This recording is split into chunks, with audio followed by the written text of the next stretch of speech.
C'est un retour après la saison estivale. On reçoit Bernard Généreux, député de Montmagny-Lillet, Kamouraska, Rivière-du-Loup à la Chambre des communes. Le titre est long, mais il va l'être encore plus bientôt. Hein? En fait, plus, ou en tout cas, à tout le moins équivalent. Bon matin. Bon matin, ça va bien? Oui, très bien, merci. L'été a été bon? L'été a été bon. J'aurais aimé que la météo soit plus fédérale, mais que voulez-vous? Je fais souvent la blague que la météo, c'est fédéral. Mais je me suis fait jouer un tour cet été parce que la météo a été assez ordinaire cet été, il faut bien le dire, comparativement à d'autres régions au Canada où ils ont été dans la sécheresse totale. Mais on aurait souhaité avoir un peu plus d'équilibre pour avoir un peu plus de soleil, mais quand même, ça m'a permis d'aller faire des activités que je n'avais pas prévu nécessairement faire. Puis, finalement, je suis resté dans le comté en passant. Je ne suis pas allé à l'extérieur cet été. J'aurais pu aller en Georgie, en Louisiane, dans le reste du Canada. J'ai tout refusé.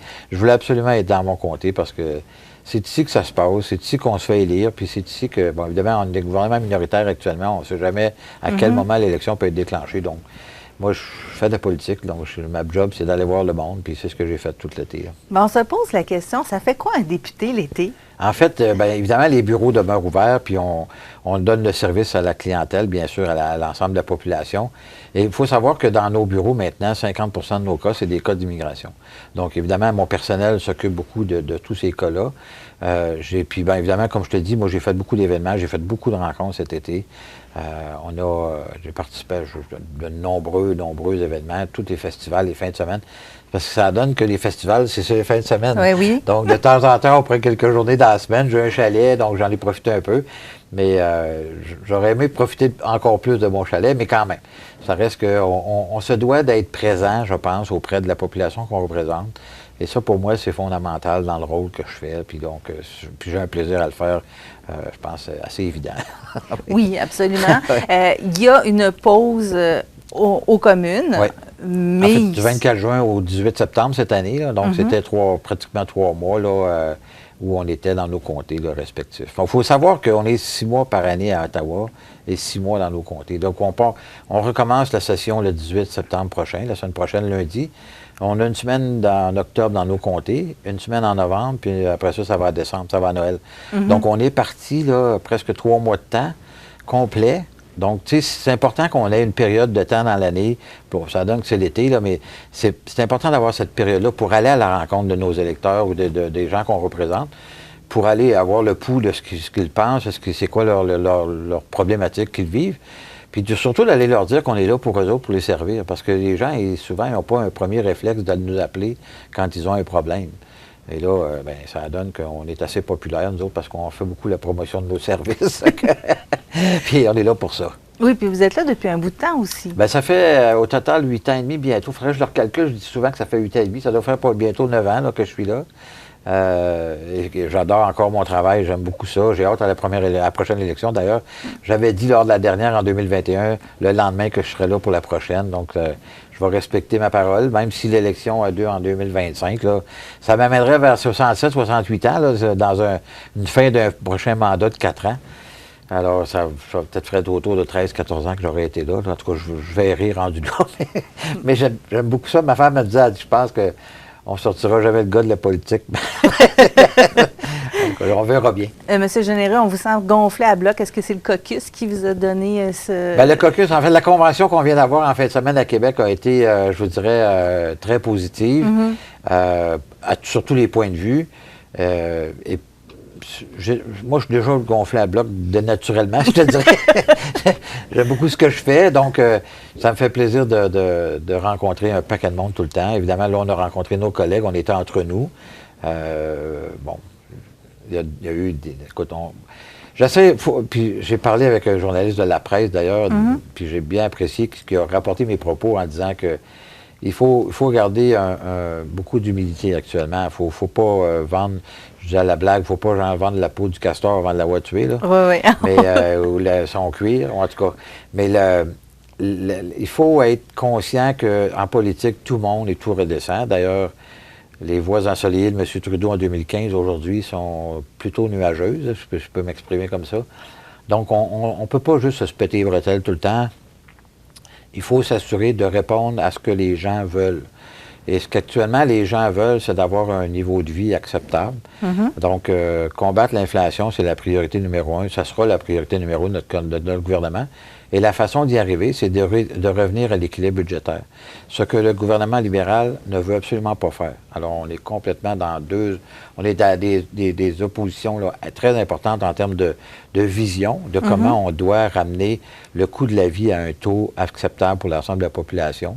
Et c'est ce qui découle le loyer, etc., le coût de la vie, la nourriture, le gaz et les taxes qui n'arrêtent pas de se rajouter là, pour, semble-t-il, sauver l'environnement, là, mais ça change finalement pas grand-chose. Ça fait partie effectivement des grands axes de ce qui a été discuté au Congrès, l'abolition du prix sur le carbone. Absolument. Ça, on va enlever ça, nous autres, au Canada. Écoute, ça va représenter 60 cents du litre en 2030. On est en 2023, c'est dans 7 ans. Là. Demain matin, là, on va se retrouver avec des coûts d'essence à 2,5 $, 3 $ du litre. Là. Ça n'a aucun bon sens. La transition énergétique va se faire sur des décennies, pas juste sur une dizaine d'années. Là. Donc, il faut se donner le temps. Et le Canada est un producteur de pétrole important dans le monde. On produit 1,8 % des gaz à effet de serre au Canada. La Chine en produit 30 %. Alors, que peut-on faire pour aider la Chine, par exemple, ou l'Inde, qui sont des populations d'1,5 milliard et plus, là? Comment peut-on les aider à réduire leur empreinte environnementale au lieu de nous se tirer dans le pied avec des taxes en pensant qu'on va sauver le monde parce qu'on en produit 1 %. Il y a une réflexion importante à faire par rapport à ça. Oui, on va donner l'exemple. On peut faire des choses complètement différentes de mettre des taxes pour être capable de sauver l'environnement, incluant au Canada. Et on peut faire en sorte d'investir pour faire en sorte que le pétrole qu'on produit soit le plus vert au monde, ce qui est déjà très, très en avance sur bien d'autres pays. Et en respectant les droits de l'homme, parce qu'il faut savoir qu'on importe encore du pétrole du Venezuela, du Moyen-Orient, des pays où on encore assassine des gens, où on les lapide dans les rues. Là. Donc, il y a une question de principe que nous, on ne passera pas à côté pour s'assurer de la viabilité canadienne, créer des bons emplois ici, d'avoir des bons salaires, puis un niveau de vie acceptable pour tout le monde. On va continuer à en parler dans un moment. D'ailleurs, il y a Michel Momigny qui va venir se joindre à nous. Et je l'entends déjà trépigner là, au bord de la rue. Il a hâte. Donc, on continue à discuter avec Bernard Généreux dans un moment à l'émission. Vous vivez une rupture. Vous avez de la difficulté à gérer vos émotions. Vous vivez des conflits importants dans votre couple. Vous sentez dépassé comme parent. Surtout, vous voulez éviter de la violence dans vos relations et envers vos proches. Ligne d'aide et d'écoute pour hommes confidentielle et sans frais. 88 247 50 30. Desjardins et ses membres sont toujours là pour faire briller la jeunesse. Les jeunes ont des rêves, des ambitions, des projets. Et les Caisses Desjardins de Montmagny-Lillet sont fiers de les soutenir et de les faire rayonner. Desjardins, toujours là pour faire briller la jeunesse. Le réseau de télévision CMA-TV est fier de vous présenter La Pouponnière, en collaboration avec votre Jean Coutu de Montmagny, où l'on trouve de tout, même un ami. Santé, beauté, photo. Votre Jean Coutu de Montmagny, c'est tout ça et encore bien plus. Jean Thibault et toute son équipe du Jean Coutu de Montmagny sont fiers de s'associer à CMA-TV dans la présentation de La Pouponnière et profitent de l'occasion pour féliciter les heureux parents. On a 2 bébés à vous présenter cette semaine, ce jeudi. Malheureusement, on n'a pas de photographie. Alors, le 22 août est né Noah Sirois. C'est l'enfant de Vanessa Coulombe et Simon Sirois de Cap-Saint-Ignace. Félicitations aux parents. Félicitations également à Sabrina Morin-Lachance et Johan Lee Jalbert de Saint-Damas qui ont donné naissance le 20 août à Jace Lee Jalbert. Alors, on remercie également toute l'équipe de la Pouponnière de l'Hôtel-Dieu de Montmagny pour cette belle collaboration. Et ce mardi, on fera l'attribution d'un chèque cadeau d'une valeur de 25 $ offert par le Jean Coutu de Montmagny. On poursuit dans quelques instants en compagnie de Bernard Généreux. L'Ancre et le Trait d'Union vous invitent au rendez-vous Mieux-être et santé mentale. Le 16 septembre, dès 9h30, au pavillon communautaire Espace Citoyen, plusieurs ateliers et conférences sont proposés gratuitement. Aussi, ateliers et maquillage pour les enfants et, à 14h30, conférences et prestations musicales de Florence K avec la participation de Nathalie Choquette. Suivez l'événement sur les pages Facebook de l'Ancre et du Trait d'Union. Vous regardez CMA-TV, le réseau de l'information sur la Côte-du-Sud. Alors, on accueille Michel Momigny maintenant qui se joint à nous avec Bernard Généreux. Bonjour, Michel. Et que je vous ai trouvé fine, Marie-Ève. Je suis fine, hein? Oui, ben trop gentille. Mais je voulais revenir sur les propos qu'on a vus dans le journal Le Devoir. Parce que Bernard Généreux a fait parler de lui dans Le Devoir la semaine dernière. Ou la presse? Non, j'ai vu la presse dans Moi, Le Devoir aussi. Moi, j'ai Le Devoir, effectivement. Okay. Vous avez beaucoup parlé du Bloc québécois. Oui. En fait, moi, j'ai été aussi surpris que mon chef ait parlé de la taxe Blanchette-Trudeau. En tout cas, moi, j'ai beaucoup apprécié ça parce que il faut savoir que le Bloc québécois appuie en grande majorité les mesures de M. Trudeau, particulièrement sur la taxe sur le carbone. Et un de ses députés a dit en Chambre des communes qu'il faut augmenter la taxe drastiquement, dramatiquement. Il faut l'augmenter. Il faut savoir qu'il y a 17 sous qui vont s'ajouter au Québec. Je ne parle pas du reste du Canada, parce qu'au reste du Canada, c'est 60 sous, là. Mais au Québec, d'ici 2030, c'est 17 sous du litre qui va s'ajouter de cette taxe-là. Nous, ce qu'on croit, c'est que cette taxe-là devrait rester dans les poches des Québécois et des Canadiens. Donc, ça veut dire qu'à la prochaine élection, ça va coûter cher de voter bloquiste ou voter Bloc québécois lors de la prochaine élection. Et ce qu'il faut que en fait, on est dans une région nordique, là. Les gens ont les camions, les pick-up, là, en passant les pick-up. On se dit très vert au Québec, très vertueux. Puis on est le pays, on est la province nord-américaine, en fait, l'endroit nord-américain où on a le plus de F-150. Ouais. Donc, on est les plus grands consommateurs de véhicules SUV, camions, véhicules tout-terrain, que ce que tu voudras, là, en Amérique du Nord, et pourtant, on se dit les plus vertueux en environnement. Je pense qu'on est capable de faire les deux, c'est-à-dire de prendre soin de l'environnement tout en ayant nos pick-up, parce qu'on a besoin de travailler de toute façon. Puis je pense que les chasseurs, les pêcheurs, on est un pays de plein air, de nature, de grands espaces. On a besoin de ces véhicules-là, puis pour l'instant, en tout cas, jusqu'à preuve du contraire, il n'y a pas de recharge dans le bois, là, puis dans les chantiers de construction. Donc, on a encore besoin de véhicules à essence. Mais le Bloc québécois veut littéralement pénaliser ces gens-là qui travaillent fort, qui vont faire les loisirs dans les grands espaces qu'on a. Ils veulent les pénaliser avec cette taxe sur le carbone que nous, on va abolir. Mais vous dites quand même que la plupart des électeurs du Bloc québécois sont compatibles avec les idées de votre parti, des conservateurs. En fait, ce que je dis, c'est que avant que l'existence même, il faut savoir que l'existence du Bloc québécois est issue de gens qui sont devenus qui étaient des conservateurs au départ. D'ailleurs, le vétéran de la Chambre des communes, M. Plamondon, est un conservateur. Donc, je vous dirais que, de façon générale, les gens qui votent pour le Bloc, c'était des gens qui votent pour aller parquer leur vote, qu'on dit. Ils veulent pas voter pour les conservateurs parce que des fois, ils trouvent qu'on est rétrograde. Ils veulent pas voter pour les libéraux parce qu'ils sont ci ou sont ça. Alors, ils vont voter pour le Bloc. Moi, ce que je dis aux gens maintenant, c'est on a une chance de lire un gouvernement majoritaire conservateur à la prochaine élection. Soyez avec nous. On va respecter le Québec. Je pense que dans le Congrès, les gens ont vu comment M. Poilievre a parlé par rapport au Québec. Comment sa femme a dit « Je suis québécois, je parle québécois. Elle est trilingue, là, parfaitement trilingue. » Donc, c'est une immigrante qui est venue rester ici avec ses parents. Ils ont commencé à zéro. Tu sais, je pense qu'il faut qu'on respecte nos valeurs fondamentales. Et ces valeurs fondamentales-là, les bloquistes, ils les ont. Ils sont, pour la grande majorité, conservatrices plus qu'autre chose. Moi, la question, c'est, la semaine dernière, c'était le Congrès. Oui. M. Poilievre est venu à Québec, avec sa charmante épouse d'ailleurs. Oui. Et là, M. Poilievre a parlé d'estimation de coûts, là, de dépassement de coûts pour différents projets, entre autres le tramway.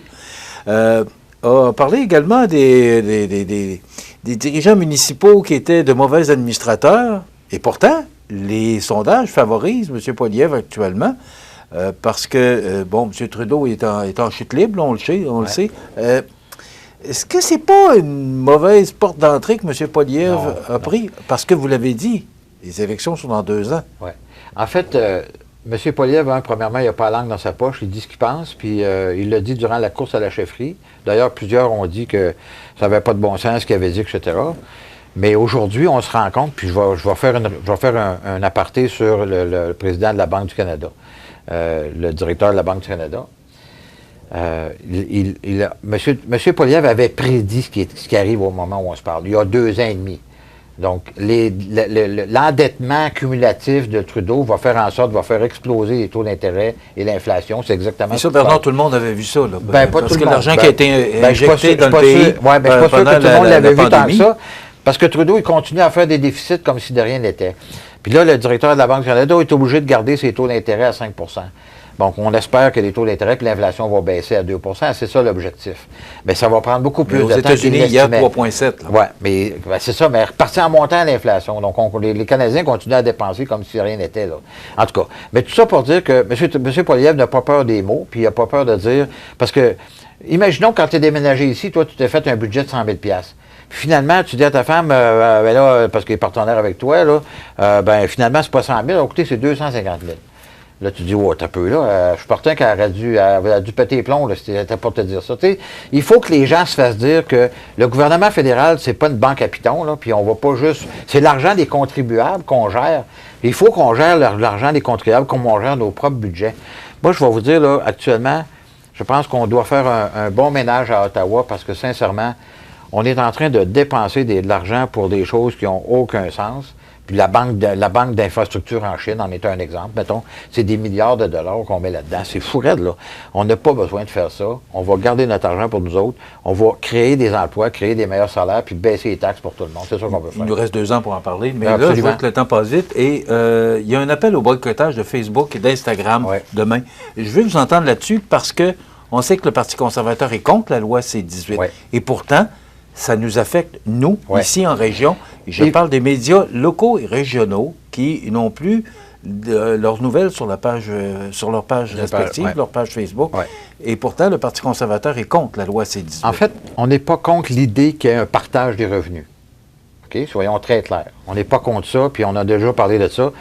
Il faut savoir, il faut comprendre ou écouter les débats qui se passent à Ottawa quand ce genre de loi-là est accepté. On a proposé des amendements très intelligents, très progressiste de façon à faire en sorte que le gouvernement puisse ne pas se retrouver dans ce qu'on se retrouve actuellement. On a proposé des amendements importants. Le gouvernement, le NPD, le Bloc québécois, tout le monde, ils ont rejeté ça du revers de la main. Regardez dans la marde dans laquelle on est. Puis je m'excuse d'utiliser ce mot-là, mais c'est carrément ça, là. Mais dans toute menace, il y a des opportunités. Et actuellement, là, quand je regarde ce que le Placoteux a fait, ce que vous faites, ce que l'Info Dimanche fait, ce que Loi Blanche a fait, ils ont créé des applications pour qu'on puisse aller les downloader dans nos téléphones, pour les télécharger, puis d'avoir les nouvelles directement. On faisait pas ça avant, là. Donc, cette menace-là, c'est quoi que ça a fait? Les gens sont virés de bord, ils ont innové, puis là, on est en train on est capable d'avoir nos nouvelles, puis moi, je vous le dis, là, je vous regarde, là, toute la gang, là, 5 fois par jour. Sur mes réseaux sociaux, sur mon téléphone, je vois tout ce qui se passe dans mon comté. Tout, sans exception, à partir de ce que vous faites. Pas à partir de ce que Facebook me partage. Facebook, c'est une plateforme dans laquelle vous partagez des éléments. Non, mais on sait qu'il y a beaucoup de monde. C'est des milliards Absolument, de personnes. Je comprends que c'est des milliards de personnes. Imagine-toi, là, on est 40 millions. Là, le Québec, on est en train de se dire qu'on va boycotter. Entre toi et moi, le Facebook, là, ça va faire même pas l'effet d'un clin d'œil, là. Bon, quand même. Je comprends qu'il y a une solidarité, mais quand je regarde la solidarité puis je regarde Québec solidaire hier, entre toi et moi, là, s'il y a quelqu'un qui aurait dû être solidaire puis me mener la charge par rapport à ça, c'est bien Québec solidaire. Mais taboire. C'est le bout de la marde. Marie-Ève, je prends toujours la pression de notre député. Matin, je prends deux feux. Je fais monter sa pression à chaque fois que je Oui. Merci beaucoup, M. Généreux, d'être venu avec nous. Demain, à l'émission, on vous propose la chronique prévention promutuelle avec Mathieu Labrec qui va être question des risques pour les entreprises. Aussi, il y a Jessie Croteau et Mireille Thibault qui vont venir nous parler de la prochaine rencontre citoyenne qui se tiendra cet automne pour parler cette fois-ci de l'événementiel. Vous avez un petit 15 secondes de mot de la fin, M. Généreux. Ben écoutez, je vous souhaite à tous une bonne rentrée parlementaire. Oui, lundi. Lundi, qui va avoir lieu. Suivez-nous. Écoute, on va continuer à travailler, puis surtout être à l'écoute des gens dans leurs préoccupations. C'est ce que les libéraux ne font pas. Bonne journée. Merci.